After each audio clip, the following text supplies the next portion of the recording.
اب اگر ہم اہل بیت تک آ کر اللہ تک نہ پہنچے تو در حقیقت ہم نے اہل بیت کو نہیں سمجھا۔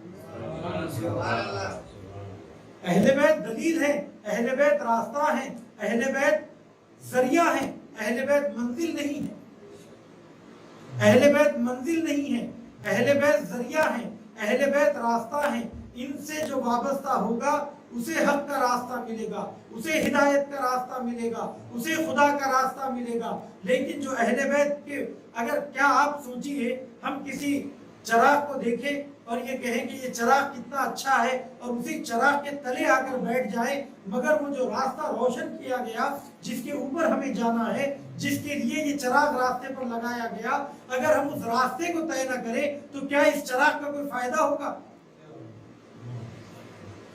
اہل بیت کی تمام زحمتوں کو ہم ضائع کریں گے اگر ہم نے اللہ کو فراموش کیا۔ اسی لیے سب سے پہلی شرط اطاعت اہل بیت کی یہ ہے، پیروی اہل بیت کی یہ ہے کہ اللہ کی ذات پر ایمان ہو، آخرت پر ایمان ہو، اور ہمیشہ اللہ کی ذات کو حاضر و ناظر سمجھے اور ہر پل اس کا ذکر کرے۔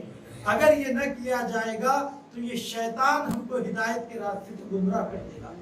تو بس پتہ یہ چلا کہ اہل بیت کی راستے پر چلنے کے لیے ایمان کے ساتھ ساتھ پاکیزگی قلب ضروری ہے، ذکر الہی ضروری ہے۔ کتنے ایسے خدا پرست بیٹھے ہوئے ہیں، کتنے ایسے موحدین بیٹھے ہوئے ہیں جو اہل بیت کے راستے سے ہٹے ہوئے ہیں، جو اللہ کا نام لیتے ہیں اور مسلمانوں کا قتل عام کرتے ہیں، جو مسلمانوں کے سروں سے فٹ بال کھیلتے ہیں، جو خون کی ہولی کھیلتے ہیں، داعش کی شکل میں ہمارے درمیان موجود ہے۔ تو آخر ان کے پاس کس چیز کی کمی ہے؟ ان کے پاس عقیدہ توحید ہے، ان کے پاس عقیدہ نبوت ہے، ان کے پاس عقیدہ آخرت ہے۔ اگر نہیں ہے تو کیا ہے؟ اگر حقیقت میں کوئی چیز نہیں ہے تو وہ اہل بیت علیہ السلام سے وابستگی نہیں ہے اور حقیقی معرفت نہیں ہے۔ عزیزان گرامی، اس بنیادی نقطے کو سمجھنے کی ضرورت ہے۔ اسی لیے ہم کو جہاں پر ایمان کی ضرورت ہے، جہاں پر قانون کی ضرورت ہے، وہیں پر ایمان کے راستے پر چلنے کے لیے، اللہ کے قوانین پر عمل کرنے کے لیے ایک آئیڈیل کی ضرورت ہے، ایک نمونے کی ضرورت ہے، ایک سرمشق عمل کی ضرورت ہے، اور وہ اہل بیت علیہ السلام۔ اہل بیت علیہ السلام ہمارے لیے نمونے عمل ہے، حضرت علی علیہ السلام کی ذات ہمارے لیے نمونے عمل ہے۔ اسی لیے خود امام حسین علیہ السلام فرماتے ہیں کہ لکم فیّا اسوۃ، کہ تمہارے لیے میری ذات اسوہ ہے۔ اگر تم آئیڈیل چاہتے ہو، شرافت مندانہ زندگی چاہتے ہو، بہترین انسان بننا چاہتے ہو، اللہ کے حقیقی بندے بننا چاہتے ہو، تو آؤ میری سیرت کو اپناؤ، آؤ میری سیرت کو اپناؤ۔ تو امام حسین علیہ السلام کی سیرت، امام حسین علیہ السلام کا کردار ہمارے لیے بہترین آئیڈیل اور بہترین نمونہ ہے۔ اور ہماری تقاریر کا عنوان بھی یہ ہے کہ ہماری تقاریر کا عنوان یہ ہے کہ حسینی طرز زندگی، کہ امام حسین علیہ السلام کا لائف اسٹائل کیا تھا، امام حسین علیہ السلام کا طریقہ زندگی کیا تھا۔ جب اسوے کی بات ہوتی ہے تو امام رسول خدا کے لیے جو آیت کریمہ آئی لقد کان لکم فی رسول اللہ اسوۃ حسنہ، تو یہ آیت مطلق ہے، سیرت کے کسی خاص گوشے کی طرف اس کا اشارہ نہیں ہے، بلکہ یہ کہا کہ رسول خدا کی مکمل سیرت تمہارے لیے ہدایت ہے۔ رسول خدا کا سونا، رسول خدا کا جاگنا، رسول خدا کا جنگ کرنا، رسول خدا کا اپنے رشتہ داروں کے ساتھ تعلق، رسول خدا کا لوگوں کے ساتھ تعلق، ہر زندگی کا ہر شعبہ، زندگی کا ہر لمحہ رسول خدا کا ہمارے لیے اسوہ ہے۔ اسی طریقے سے امام حسین علیہ السلام کی زندگی کا ہر لمحہ، آپ کی عبادت، آپ کی اطاعت، آپ کا اٹھنا بیٹھنا، آپ کے تعلقات، ہر شے ہمارے لیے اسوہ ہے۔ لیکن ہم نے یہ طے کیا کہ ان مختصر تقاریر کے لیے امام حسین کی مکمل سیرت کا پیش کرنا ناممکن ہے، اسی لیے ہم زندگی کے، امام حسین کی زندگی کے ان گوشوں کو چنیں گے، جو ان اصولوں کو چنیں گے جو عمومی ہیں اور جس کا تعلق کسی خاص زمانے سے نہیں ہے،